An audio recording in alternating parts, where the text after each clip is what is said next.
Bismillahirrahmanirrahim. Assalamu alaikum, my dear students.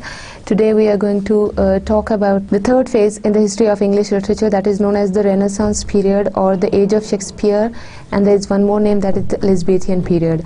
Okay, my dear students, as previously we were talking about the Anglo-Saxon period in the history of English literature and the Anglo-Norman period. Anglo-Saxon period is also known as the Old English period, and Anglo-Norman period is known as the medieval period of English literature. Renaissance period, this is entirely a new approach, so we'll talk about it in detail.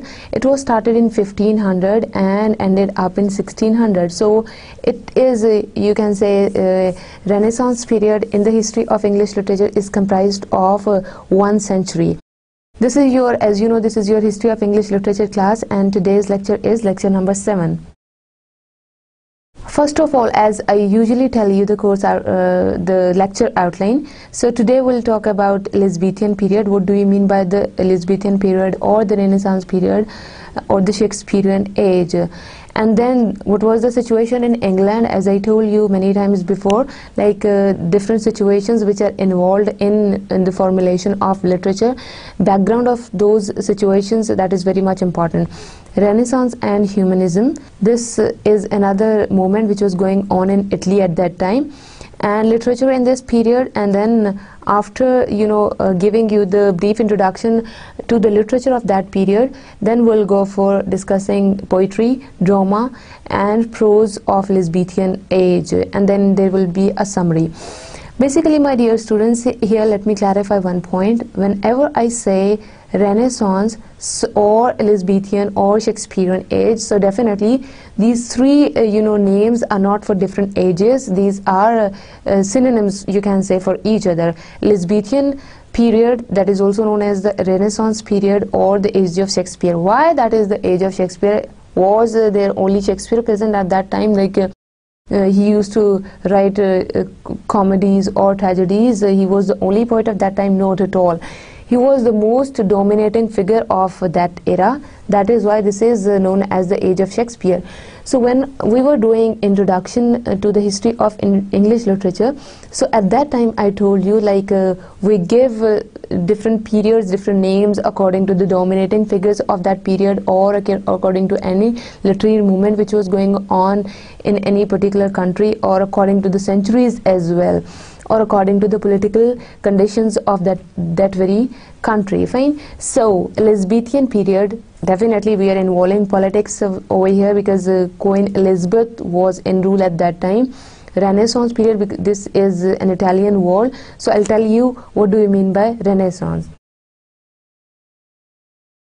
Okay, Renaissance period was started in 1500 and it was ended in 1600. So it is based on a full-fledged one history. Okay, so this is known as Elizabethan period or the age of Shakespeare. Renaissance means the revival of learning. Okay, so my dear students, here you can see that this is the revival of learning. Gradual enlightenment of the human mind after the darkness of the Middle Ages. So here you can see that how they are rejecting the philosophy of the Middle Ages, the Anglo-Norman period.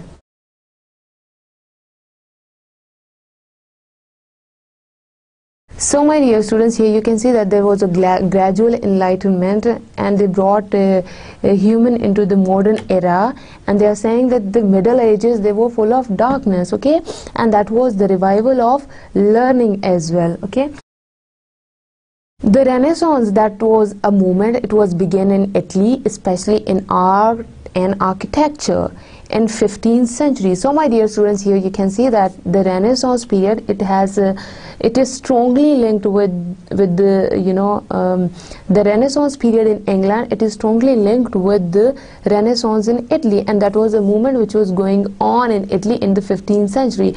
And this movement particularly dealt with the revolution in art and architecture. As England became the most powerful nation in Europe in the late 16th century, new worlds were discovered and new ways of seeing and thinking developed. So here, my dear students, you can see that England was the most powerful nation of Europe, okay?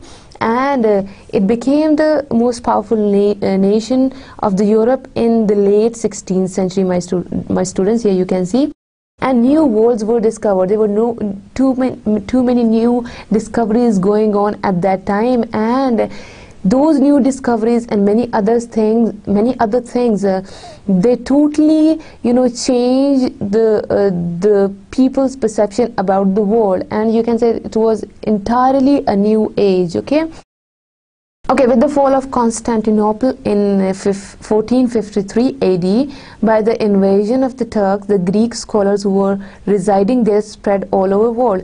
So here, my dear students, you can see that with the fall of this movement, and that very area was invaded by the Turks, and the Greek scholars who were residing there at that time, they were spread all over Europe. Okay, so here, my dear students, you have to keep in mind Renaissance period is strongly linked with the Greek scholars. Okay, so we'll talk about their writings and how they brought a revolution in the literature.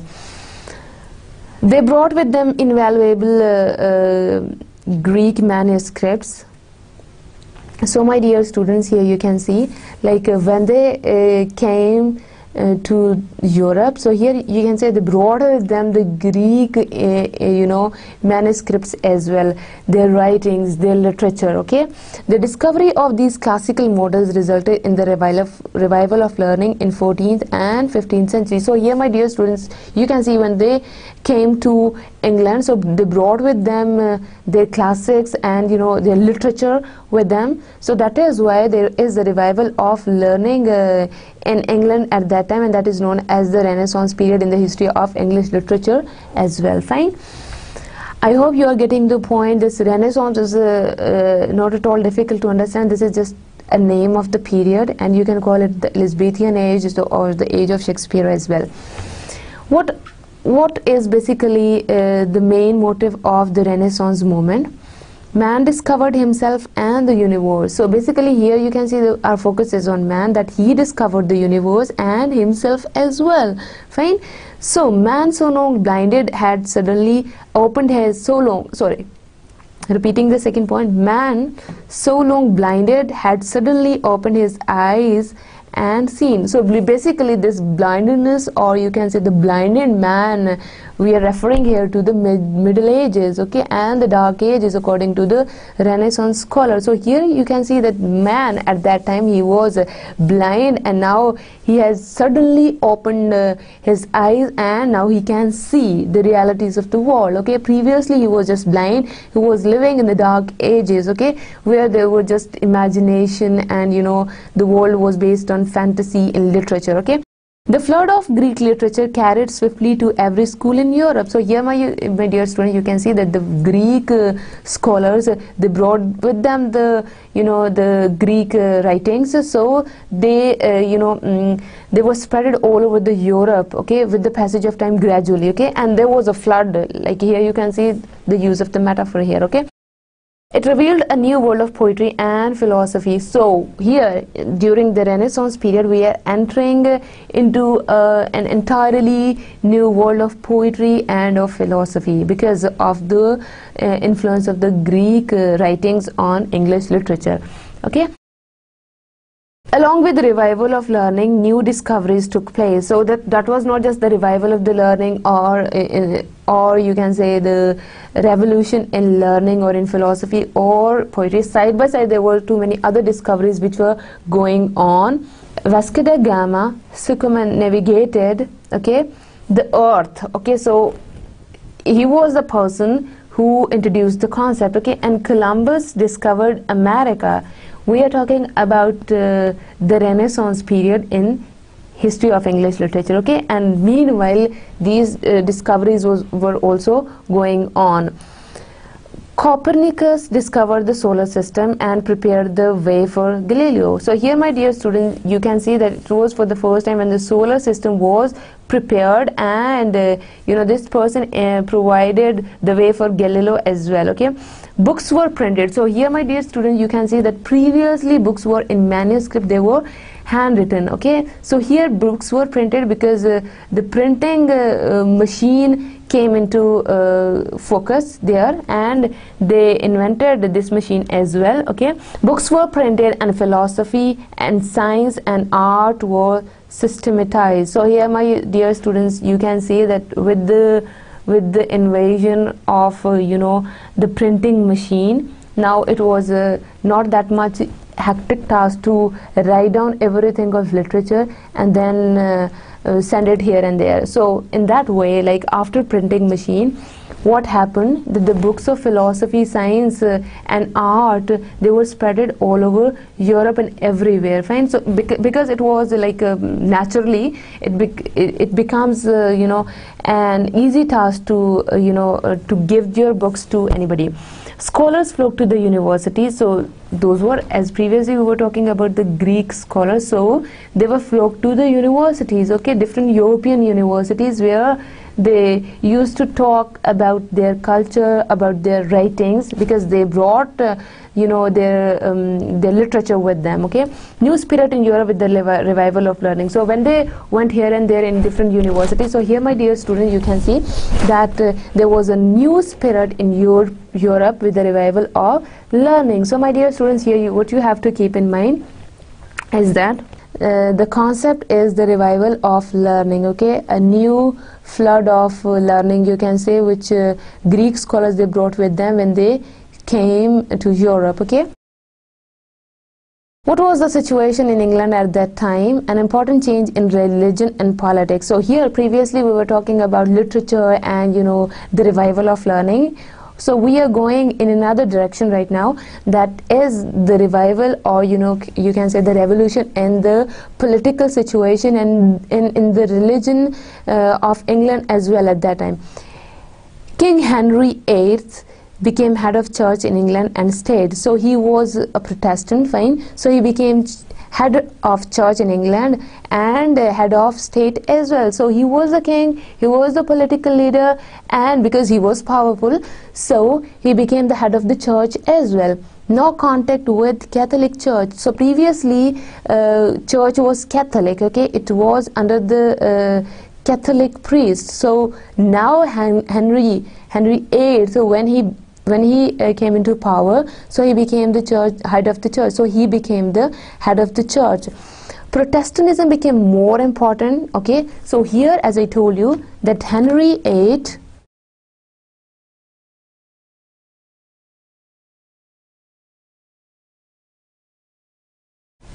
he was a political figure as well as the religious figure as well. So he was not at all a priest or a pope, but still he became the head of the church, and he was a Protestant as well. So Protestantism became more important. Why? Because of the power. Nobody was allowed to perform Catholic religion activities in the church, and that is why everybody in the church, like they used to perform their religious activities according to the Protestantism. Okay, according to Protestantism. Okay, whole new vision of man's relation with God. So here, my dear students, we can say that the whole vision of man's relation with God was changed after this thing in England. Okay, when Henry VIII became head of the church, so he brought these things in the church as well, and in politics, he was already the king over there. He became the head of the church. Okay, and then what happened, that he entirely changed the concept of the people and their relationship with the God. Okay, Renaissance and Humanism, this is another terminology, and this was a literary movement that was started by Dante in Italy, Petrarch and Boccaccio in 14th century. So basically these were the pioneers of the movement Humanism. So I'll tell you in detail what do we mean by Humanism. Okay, Humanism, this concept was popular during the Elizabethan period. Okay, so my dear students, here you can see that Renaissance has an effect of the Renaissance movement which was going in Italy, and it has an effect of humanism as well. Fine. So here, my dear students, you can see like The movement which focused its interest on the proper study of mankind had a number of subordinate trends as well. So basically this movement, it focused on the proper study of mankind. So basically the man was the central point of this movement, and it had so many, you know, subordinate trends as well. So this was the basic trend of that movement. Okay. The rediscovery of classical antiquity, and particularly of ancient Greece. Okay, the medieval period, the tradition-bound Europe had forgotten the liberal tone of old Greek world and its spirit of democracy and human dignity. That is why medieval period in the history of English literature during the Renaissance period, they gave it a name of the Dark Ages, or the you can say the age of the forgotten nation. Okay, so according to the Renaissance scholar, the medieval period, they totally forgot, you know, the liberal tone of old Greek world. So they think that the old Greek world was very liberal, but the medieval period, the Dark Ages in the history of English literature, they forgot the liberal tone of the Greek scholars and its spirit of democracy and human dignity. So basically they forgot all these traditions of the old Greek world, its spirit of democracy and its human dignity as well. So now in Renaissance, I hope you are getting the things, because as many times I told you that you have to take the things in a story form. Okay. So the medieval period, as I told you that you know, with the passage of time and new literary movements, they came in England. So here you can say that they used to reject the previous movements or the previous period. So okay, so what you have to keep in mind here is that the old Greek world, they think that is full of democracy and that is full of human dignity. So medieval period, the Anglo-Norman period, they forgot all the things of the old Greek world. Okay, so that is why this is known as the revival of learning. Previously old Greek concepts were there. During the medieval period, they forgot everything, and now during the Renaissance period, that is the revival of learning in that sense. Okay, with the revival of interest in Greek classical antiquity, the new spirit of humanism made its impact on the Western world. So here you can see why this is known as the revival of learning or the revival of interest, because they were quite successful in creating an impact on the Western world, people who were living in Europe, in England. Fine. The first Englishman, Sir Thomas More, he wrote Utopia, and that was written in Latin. So here, my dear students, you can see that the literature that was in Greek, most of the literature was in Greek and Latin because of the influence of the humanism or the Renaissance movement. Okay, so he wrote Utopia, and that was written in Latin, was suggested by Plato's Republic. Okay, so basically the theme or the concept was taken by the Plato's book, that was Republic. Sir Philip Sidney, in his defense of poesy, accepted and advocated the critical rules of the ancient Greeks. So here, my dear student, you can see that for the first time, Sir Thomas More, he wrote Utopia, and he was the first Englishman who wrote something in Latin for the first time, and it had the great themes, it had the basic themes from Plato's Republic. And then Sir Philip Sidney. So my dear students, here you have to keep in mind two names only, Sir Thomas More and Sir Philip Sidney, and their works Utopia and Defense of Poesy. So here you can see that Latin is here, and in Defense of Poetry he accepted and advocated the critical rules of the ancient Greeks. So for the first time, as I told you, why, you know, here you can see that they had forgotten the liberal tone of the old Greek. So here you can see that this is the revival of the ancient Greek traditions and rules once again, and that was presented by Sir Philip Sidney in his Defense of Poesy. The second important aspect of humanism was the discovery of the external universe and its significance for man. So this is the second important aspect of humanism, that there is an external world as well. And previously you can see that everything was based on imagination, on fantasy, and they were just man. Okay, so here you can see that the external universe is also present here and its significance for man. As I'm telling you, the man was at the center of everything, and the external universe that is also there, okay. But most important than this was the writers directed their gaze inward and became deeply interested in the problems of human personality. So the writers, they changed their trends here, and they were too inclined towards the human personality and their problems. So the focus was on the human personality and on their problems. Here you can see that in medieval we are doing the comparison of you can say the medieval plays and the Renaissance plays as well. In medieval morality plays, I gave you the briefing on morality plays and the miracle plays, and the tradition was very much common among the writers of medieval ages of the Anglo-Norman period. Fine. So here, my dear students, say you can say that the characters are mostly personified. So I told you the definition of personification as well. When you give human attributes to any non-living object, that is known as the personification, okay. So basically they were not true, you can say, according to the Renaissance scholars, they were not true. And when we draw the contrast of both the periods in the history of English literature, so you can say that most of the characters, they were personified, they were not real character. Fine.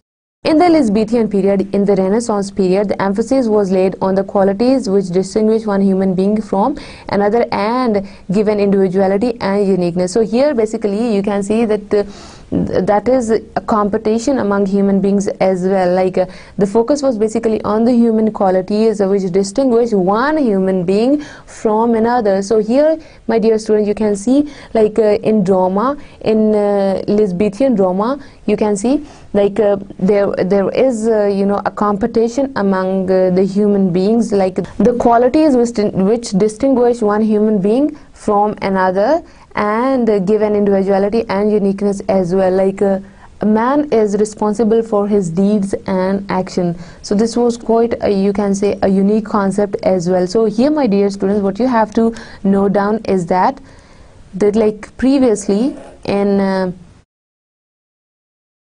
medieval ages or in Anglo-Norman period, the characters are mostly personified, okay. So here our focus is on the qualities, okay, of human beings, and it gives an individuality and uniqueness concept as well. Fine. So you have to keep in mind two things. In the medieval period in the history of English literature, the characters were usually personified, but here the characters are real, and basically the concept was to tell you during this period how to live in the society and the external. There is an external universe as well which is here. And when we talk about personification, when we give the human attributes and the qualities to any known living objects, basically we just delimit it, okay. And here we are involving, during the Renaissance period, we are involving the external universe in our literature as well. Fine. The people who are living in the society, or you can say like external forces which are there. Fine. So basically that was the difference between the medieval and the Renaissance period. Literature in Renaissance period, this tendency led to the rise of the new literary form. So new literary form, here we are not following any previous tradition, sorry, we are not following here any. My dear students, here you can see like when we talk about literature in Renaissance period, so we are not following any old movement, any old literary form. So we'll talk about in detail. The first kind of thing which was very much common during the Renaissance period was that of essay, fine, which was used successfully by Bacon. Fine. So my dear students, here what you have to keep in mind that Bacon is famous for essays, okay. He is famous for essay writing. In drama, this is another big thing, okay. So Marlow and Shakespeare. Marlow basically in drama probed down into the deep recesses of the human passion. His heroes, Tamburlaine, Dr. Foster, Barbaras, the Jew of Malta, are possessed of uncontrolled ambitions. So basically here we are talking about the uncontrolled ambitions of human beings as well. Fine. we have to keep in mind the previous concept of the climax and the fall, and fall and then the resolution, which we discussed in the last class, right? So here, my dear students, you can say that the essay, it was a very common thing during the Renaissance period, and Bacon was the prominent figure as far as essay writing was concerned. Okay, Marlow, another important figure in the history of English literature during the Elizabethan period, like as far as drama is concerned, was Marlow. Okay, so here, my dear students, you can see like these are the heroes of his different plays. Okay, and those who possess the uncontrolled ambitions, and then there would be a fall. Okay, so here, students, you can see our focus would be on the external universe and the factors which are involved in making human ambitious about something, and the uncontrolled ambitions which are not in your control and which are full of lust as well. And Shakespeare, the very prominent figure in the Elizabethan period, carried humanism to perfection. So basically he took the concept from humanism and he carried this concept towards a perfection. So that is why this whole period is known as the age of Shakespeare as well. Renaissance and humanism. What is basically the relationship of Renaissance with humanism? Okay, so here, my dear students, I'll just explain the core concepts of humanism.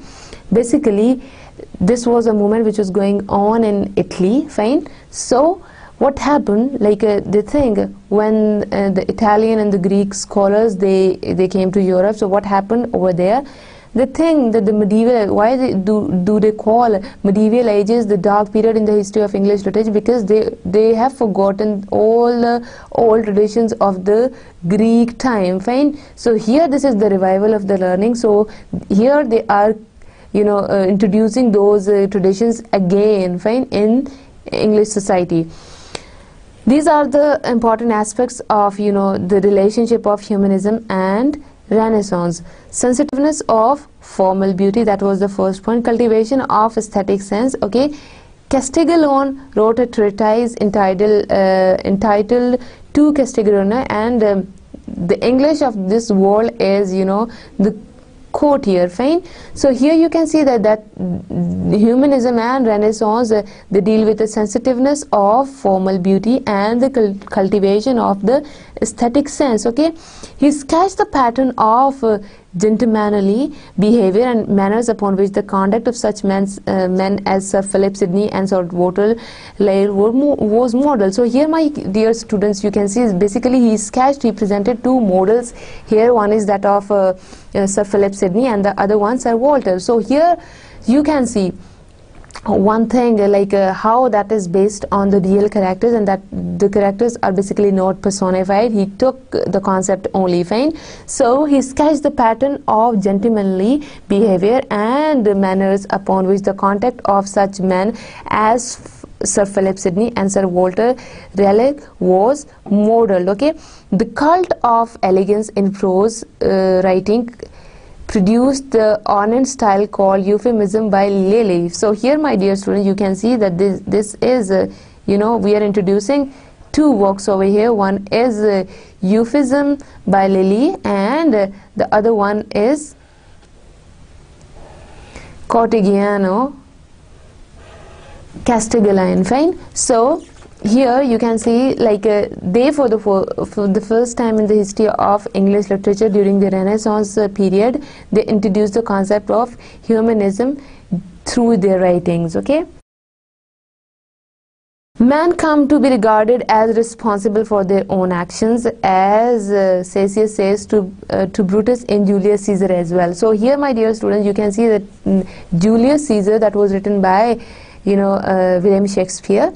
So here the main focus of humanism was that the man is responsible for his or her own deeds. Nobody else is responsible, although many factors are involved in formulation of any action, but this is man who is responsible for his own deeds, nothing else. Okay, the fall, dear Brutus, is not in our stars. So here you can see this is a line from Julius Caesar. The fault, dear Brutus, is not in our stars but in ourselves, that we are underlings. Fine. So here, my dear students, you can see that he is directly saying that the fault is not in our stars, the fault is not written in our fate, the fault is not something which is done by somebody else. We are responsible for our own deeds and for our own actions, and the fault is within us, not in any other external force. Okay, my dear students, now we are over with the Renaissance and Humanism, that how that movement was started in Italy by Dante and other people. So it has influence on English society as well. Okay, and what are the different aspects of Renaissance and Humanism, and how this movement Humanism, it has strongly affected the writings of the Renaissance period. Okay, first of all, we'll study Elizabethan drama. Okay, so Elizabethan drama or the Renaissance drama, it got great development of the study of Latin, because dramas, they were usually written in Latin language at that time. The significance lies in the fact that they brought the educated class into touch with a much more highly developed kind of drama than the older English plays. So here, my dear students, you can see that here they are not representing any other class. Basically they are bringing educated class into touch in their dramas. Okay, and you can see that in the Elizabethan drama, the heroes, they are highly qualified, they are very educated, and they are you can say they are enlightened, they are modern. Fine. So here you can see that there is a shift. Previously in older English play, like maybe hero can be of any type, he was not the idealized man. Okay, so here we are involving the educated classes, and this is the highly developed kind of drama as well. So the drama reached on its climax during the Elizabethan period. Fine. Elizabethan drama, the three important plays of this type are Nicholas Udlas, Ralph Doister. So this is a comedy that is written by Nicholas. Okay, and then John Still's Grammar Girton's Needle. So again, this is a comedy. Okay, so my dear students, here you can see the repetition of the sounds as well. This is known as alliteration, as I told you in the last lecture. Fine. So this is the repetition. That was also known as comedy.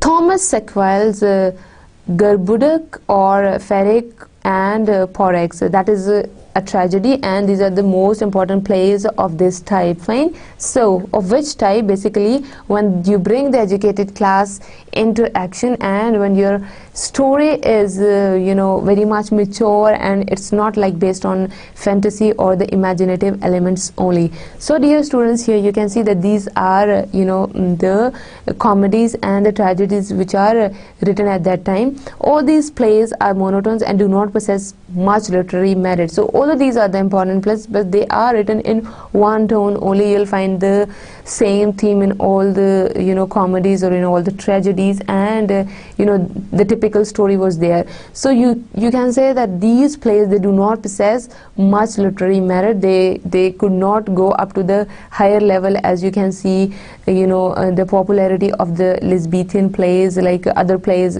Shakespearean plays or Marlow plays. Fine. The second period of Elizabethan drama was dominated by the university wits. So here you can see this is the second period. Previously, when we were talking about the three important plays, two comedies and one tragedy, those plays, those are written in the monotone. That was the first period of drama in Elizabethan age. Fine. The second period of Elizabethan drama was dominated by the university wits. So here, my dear students, you can say the university wits. What do we mean by basically university wits? A professional set of literary men. They were all educated, and they used to write things. Okay, Marlow was the central son. Basically, it was Marlow who was the central son, and around him revolved as minor stars like Lily, Greene, Peel, Lodge and Nash. So here, my dear students, you can see that Marlow was the most dominating figure of that time, and he was among the university wears. And what do we mean by university wears? A professional set of literary men, and there were too many other stars as well in university wears: Lily, Greene, Pele, Lodge and Nash. Okay. Lely, first of all, we will talk about Lely, and his period is comprised of 1554 to 1606. Okay, he was the author of Euphors, as I told you, euphemism, the term euphemism previously. The author of Euphors. Okay, his best-known works are Compass, Sappho, and Fine, Endymion, and Midas. So these are the best works which were written by Lely. These plays are mythological. They are based upon any particular kind of myth, and usually that was Greek myth. Okay, they are written in prose intermingled with verse. Basically, they were written in prose, but some of the portions of the works, they are written in verse as well. So here you can see the combination of prose and verse you can find in the Elizabethan drama as well. Though the verse is simple and charming, prose is marred by exaggeration, a characteristics of euphemism. So here the combination of verse and prose is there, and which is the characteristic of euphemism as well. When you combine the things together, you are not restricted to one domain of writing literature, either poetry or prose. Fine. So here that is the combination of prose and verse, and that is the main characteristic of euphemism as well. George Peel, an actor as well as the writer of the plays, so he used to play roles himself as well, so he was the writer of the plays. So his 6 plays are richer in beauty than any of the other university wares except Marlow. His earnest work is the arraignment of Paris. So here, my dear student, you can see that George Peel, this work is very much important. And there is one more which is important, that is David and Bathsheba. Fine. So these are basically the 2 works which he wrote during the period, Elizabethan period. Okay. So basically, my dear students, here you'll have to notice one thing, that there were many other university wits as well. Okay, like Lely was also one of the university wits. George Peel is also, but he is one of the prominent figures as well, and he got the popularity as well. And he was lower than Marlow. Sorry, he was lower than Marlow, but he was higher than other university wits, and these are his famous works. Okay, the Arraignment of Paris, which contains an elaborative eulogy of Queen Elizabeth. So basically, that was the character in this work was that of the Queen Elizabeth, and you have to keep in mind that here we are talking about the Elizabethan period in the history of English literature as well. Fine. Thomas Kidd achieved great popularity with his first work, The Spanish Tragedy, which was translated in many European languages. So basically, his first tragedy, like that was the Spanish. The name of the tragedy was The Spanish Tragedy, and it was his first work, and it was translated in many other languages, European languages. It introduced the blood and thunder element in drama, which proved one of the attractive features of the pre-Shakespearean drama. So here, my dear students, we are not still on Shakespeare, the most dominating figure in the Elizabethan page. We are talking about other writers of that page, but our focus is on Elizabethan drama right now. So for the very first time in Elizabethan drama, he introduced the concept of blood and thunder, like of violence, of killing the man, and which was prominent in Shakespearean drama as well. And these are the attractive features as well in order to create suspense and to create horror. In the society. Fine. Robert Greene, another figure. His plays comprise Orlando Furioso, Friar Bacon, and Friar Bungay, Alphonsus, King of Aragon, and George A. Greene. So basically, his plays are he wrote these plays. Basically, he wrote these plays. Most dominating play is Friar Bacon and Friar Bungay, deals with the tricks of the friar and partly with a simple love story between 2 men and between two men with one maid. So my dear students, here you can see that this was the most dominating play that was written by Robert Greene, and basically that deals with the tricks of the friar, and that was partly a love story as well, and that story was between two men and one maid. Its variety of interest and comic relief and to the entertainment of the audience. So basically these stories are very much interesting, okay, like in form of love story, in form of light romance, how they presented certain other things which are present in the society. So here students, you have to keep in mind one more thing, that is by developing the interest of the readers, how they develop the entertainment factor as well among the audience. Okay, Christopher Marlowe, one of the most after Shakespeare, you can say Marlowe took his place, and he is the prominent figure in the Elizabethan age. In 1587 his first play Tamburlaine was produced, and it took place by storm on account of its impetuous force, its splendid command of blank verse, and its sensitiveness to beauty. So here, my dear students, you can see that this is the first play that was written by Marlowe, Tamburlaine. Okay, so here you can say that he has a command on using blank verse in his writing, and he has the sense of feeling the beauty as well. So that is why it came like a storm in England. Okay, Tamburlaine was succeeded by the tragical history of Dr. Faustus, in which Marlowe gave an old medieval legend a romantic setting. So basically the setting was romantic, but basically the concept was from the old medieval legend. Okay, Dr. Faustus. Okay, so the tragical history of Dr. Faustus is again one of the important works which were written by Marlowe. Okay, basically you will deal with Dr. Faustus in future as well. This is a story of the scholar who sells his soul to the devil for worldly enjoyment and unlimited power.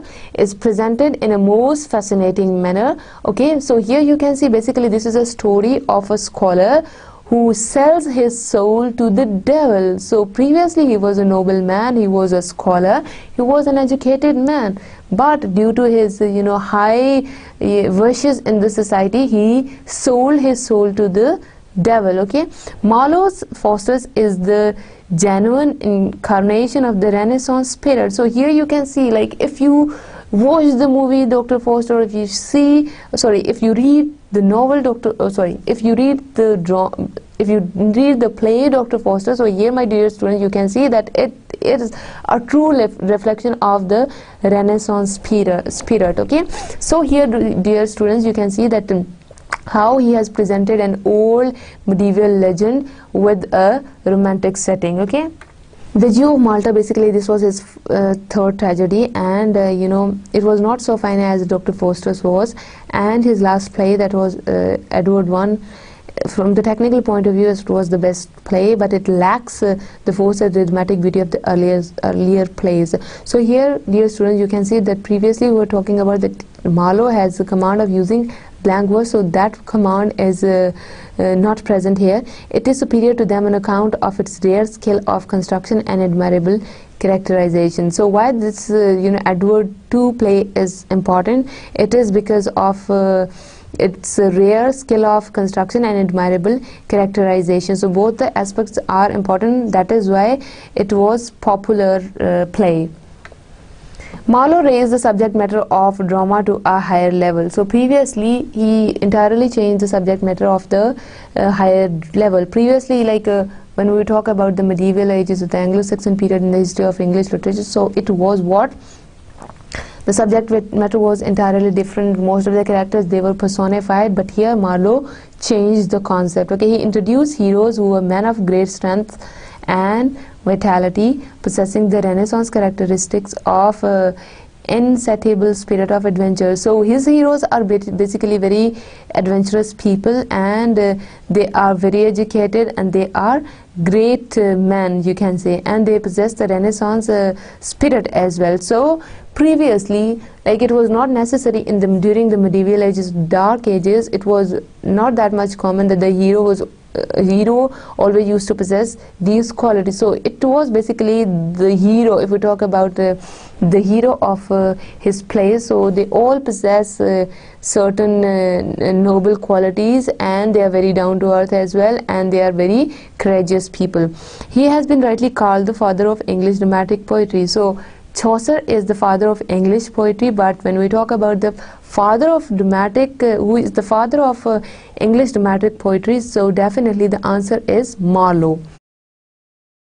Shakespeare. Shakespearean Age, as we talked about it many times. Okay, Shakespeare wrote 154 sonnets, so this is a kind of poetry, sonnets. Okay, 37 plays. His work as a dramatist extended over some 24 years, beginning with 1588 and ending about 1612. Okay, his work is generally divided into 4 periods. So basically, why Shakespeare is important? We are not going to focus on Shakespeare's personality here, fine, because we do not have much record of his personality, because at that time they didn't have the tradition of writing biographies or autobiographies. That's why we don't have the written record of Shakespeare's life with us. Okay, so we have divided Shakespeare's work into 4 periods. Number 1 period, that was comprised of his early experimental work. To this period belonged the revision of old plays, 3 parts of Henry IV and Titus. So here you can see that the experimental, it was not that much refined work during the first period. Okay, and you can say his first comedies, Love, Labour, Lost, The Two Gentlemen of Verona, The Comedy of Errors, and Midsummer Night's Dream. So here you can see his first comedies he introduced during the first periods, and these are all the the comedies. His first chronicle play, that was in the Chronicle, where Richard III was introduced during the first period. A youthful tragedy of Romeo and Juliet was also introduced in the period 1. So dear students, here you can see that how we have divided Shakespeare's works into 4 different periods. The first period is that of the experimental work, and where he wrote Henry VI and Titus and Renaissance. His first comedies were the Love, Labour, Lost, and so on, fine, and his first chronicle play as well, Richard III, and a youthful tragedy, that is Romeo and Juliet. So this is basically his experimental work, and this work is not as much refined as his later works would be. So here basically, my dear students, will focus on period 2.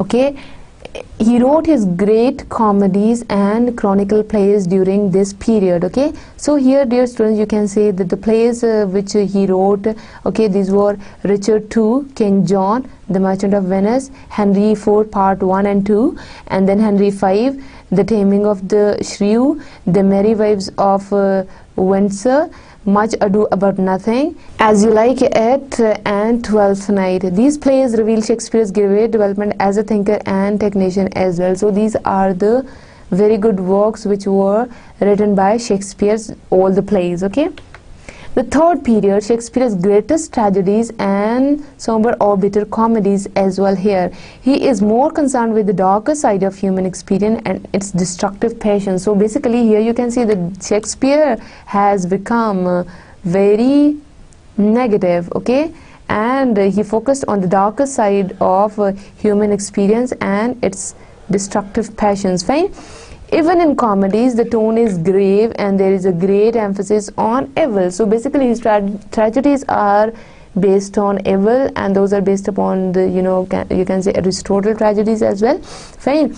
Even in his comedies, so that was the case about tragedies. Those were written by William Shakespeare. When we talk about his comedies, you can say the great emphasis was still on evil. The plays of the periods are Julius Caesar, Hamlet, All Well That Ends Well, okay, Mayor of Mayor, Troilus and Cressida, Othello, King Lear, Macbeth, Antony and Cleopatra, Coriolanus and Timon of Athens. So these are basically his greatest tragedies and comedies. So here you can see the darker side of human beings in all the comedies and in tragedies as well during the third period. Okay, the fourth period, the later comedies or dramatic romances, a changed mood. Previously he was used to be a very negative person who, you know, observed the darker sides of human beings, only all the evils in the society. So here basically he has changed his mood. The plays written during this period are Cymbeline, The Tempest, The Winter's Tale. So here, my dear student, you can see that the change of the mood is here. Previously was used to be very negative, but now he was writing during the fourth period. He was writing comedies and dramatic romances as well. These were completely written in collaboration with some other dramatists as well. So we don't have the proper record. Those were the dramatists of that time who collaborated with Shakespeare. Fine, but this is understood that he collaborated with other writers in order to write these, comedies and dramatic romances. Fine. So, my dear students, you just have to keep in mind the four periods relevant to Shakespeare in the Elizabethan age of English literature. Fine. Ben Jonson, another important figure in the history of English literature. He is a contemporary of Shakespeare and a prominent dramatist of his time. So he is also one of the prominent dramatists of that time. He is the opposite of Shakespeare. I'll tell you why. Okay, he was a classicist, a moralist and a reformer of drama. In his comedies, he tried to present the true picture of the contemporary society. So he didn't say anything which was fake or which was not based on reality. Actually, the same picture is there in his dramas as he found in the contemporary society. He also made an attempt to have the entities of time, place and actions in his plays. So basically these are some of the important characteristics of his plays as well. So my dear students, after Shakespeare we are dealing with Ben Jonson, that although he is the contemporary of Shakespeare and he is a prominent figure in Elizabethan age, but he was just opposite of Shakespeare. Okay. Some of the Jonson's comedies are Volpone, The Silent Women, The Alchemist, okay, Bartholomew Fair, Man and His Humor, Every Man Out of Humor, The Alchemist. So here, my dear students, you can see that these are the comedies which are written by Ben Jonson during the Elizabethan era. Fine. Elizabethan poetry. Previously we were talking about Elizabethan drama and we discussed Marlow and some other university wits as well, but the prominent figures as far as drama is concerned during the Elizabethan period, they are Shakespeare, Marlow and Ben Jonson. Okay, Elizabethan poetry, will focus on it now. This was a new trend. Okay, it was a poetry of the new age of discovery, enthusiasm and excitement. Fine. So here, my dear students, I told you about the new discoveries which were going on during the Renaissance period as well. So it is basically the poetry of the new age. It is poetry of the discovery. It is poetry of the enthusiasm and excitement. So that poetry didn't have the previous theme or from the Dark Ages. Under the impact of the Renaissance, the English people were infused with freshness and vigor, and these qualities are clearly reflected in poetry of their age. So basically, with the revival of the learning, with a revolution in the literary world, so people, they were quite fresh, and these qualities of having freshness and vigor attitude, that these were reflected in the poetry of that age as well. Fine. Poetry in this age opens with publication of a volume known as Turtle's Miscellany, okay, and that was published in 1577. This book contained the verse of Sir Thomas White and the Earl of Surrey. Okay, so basically this is a combination of of the writings of two poets. One is Sir Thomas White and the Earl of Surrey. It marks the first English poetry of the Renaissance. So basically this publication, this volume, was known as the first English poetry in the Renaissance period. White and Surrey wrote a number of songs, especially sonnets, which added to the Petrarchan model and which was later adopted by Shakespeare. So basically they provided basis for Shakespeare, okay, and the things which they adopted while writing poetry later on, those were copied by Shakespeare. Not exactly copied, like these are adopted by Shakespeare. Fine. Another original writer belonging to the early Elizabethan group of poets was Sir Thomas Sackville. So, my dear students, here you can see that Sir Thomas Sackville also possesses a prominent place in Elizabethan age. In his Mirror of Magistrates, he has given a powerful picture of the underworld, where the poet describes his meetings with some famous Englishmen who had been the victims of misfortune. So basically this is, again, you can say the story is based on the contemporary society, and this is all about the story that he met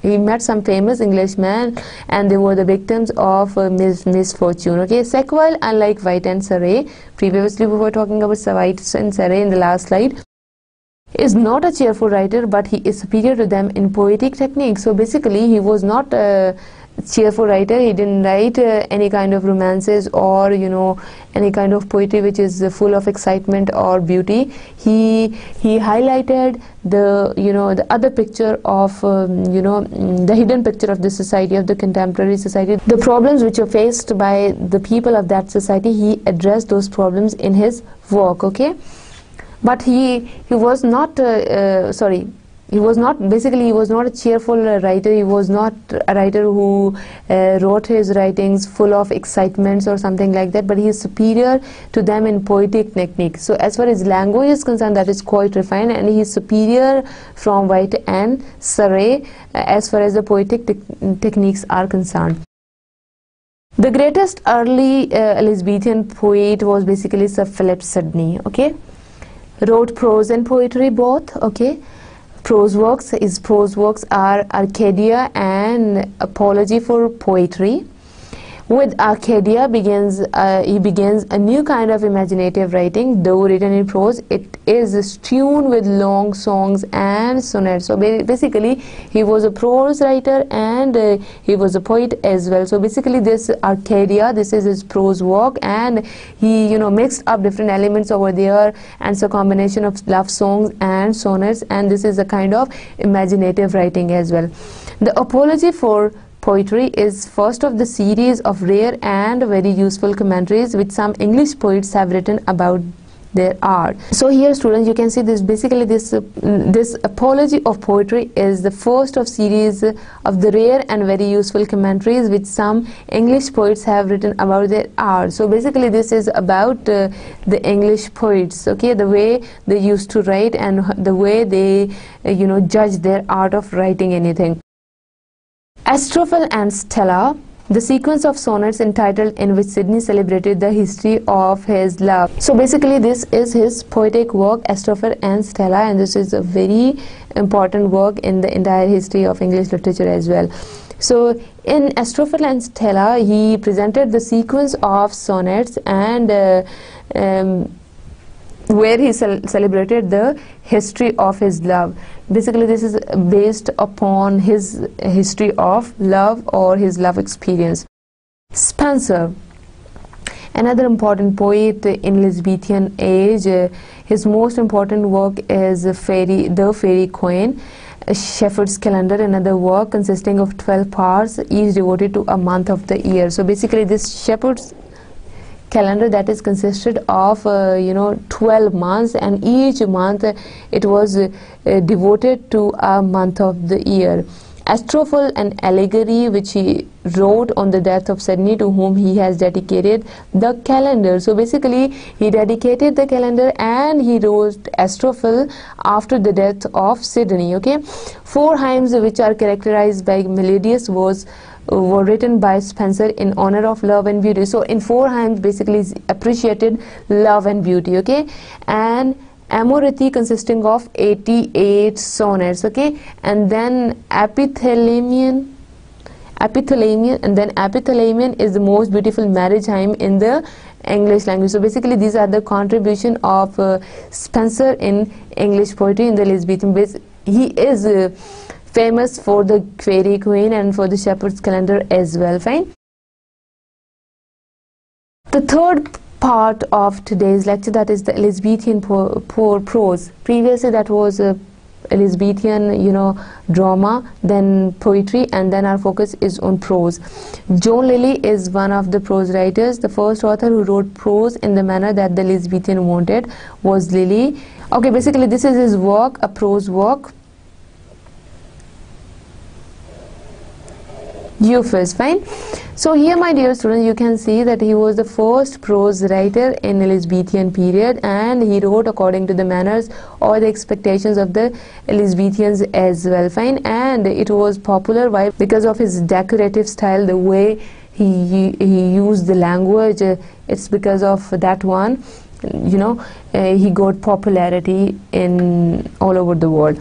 Elizabethan prose, Sidney's Arcadia, this is Elizabethan prose. Okay, first English example of post-pastoral romance, which was imitated by various English writers for about 200 years. So this is again very important work that was written by Sir Philip Sidney. Arcadia goes one degree beyond Euphis in the direction of freedom and poetry. So basically they would both follow the same themes, but it is one step beyond, okay, the Euphis in the direction of freedom and poetry. So basically you can see in Elizabethan prose we talked about Lilly, and here we are talking about Sidney, and with our particular focus on his work Arcadia, fine. Two other important writers who among others influenced Elizabethan prose were Malory and Hakluyt. Malory wrote a great prose romance, Morte the Arthur, that dealt with the romantic treasure of the Middle Ages. So basically that was about history that was based upon the romantic treasures of the Middle Ages, okay. And the other one, Richard Hakluyt's Voyages and other such books describing sea adventures were written in simple and unaffected directness. So here basically we are focusing on two more prose writers, Malory and Richard, fine. So my dear students, here you can see that first one, his work Morte the Arthur, dealing with the romantic treasures of the Middle Ages. So basically this is about the old ages, about the dark ages, okay, or the medieval ages. And the second work, that is Voyages, fine, that was written by Richard Hakluyt, and this is a book, this like other books, it describes the sea adventure, and which was written in simple and unaffected directness as well. I'll just summarize today's lecture. We took a start with what do we mean by Renaissance and what was the situation of England during the Renaissance period, and Renaissance and humanism, fine, and then the contribution of the great authors in the Renaissance literature. And in that literature we focused on dramas, then on poetry, and lastly on prose. So that was all about Elizabethan literature, how they shifted their focus from one point to another, and why that happened due to the Greek writings, fine. And at the start they used to write their literature in Italian language, but with the passage of time they shifted towards English language as well. So here, my dear students, you can see like the different periods, how they are different from each other. Why? Due to the political influence, due to the religious influence, and the other factors which are involved there, because these factors, they change the taste of the people of any society, fine. And plus one more thing which is very much important is like how these these literary works, they lead people to think in any particular direction, and how they build up their ideology. So hope Elizabethan period or Renaissance period, the age of Shakespeare, that was interesting to you people. So hope to see you again. Have a nice day. Allah Hafiz.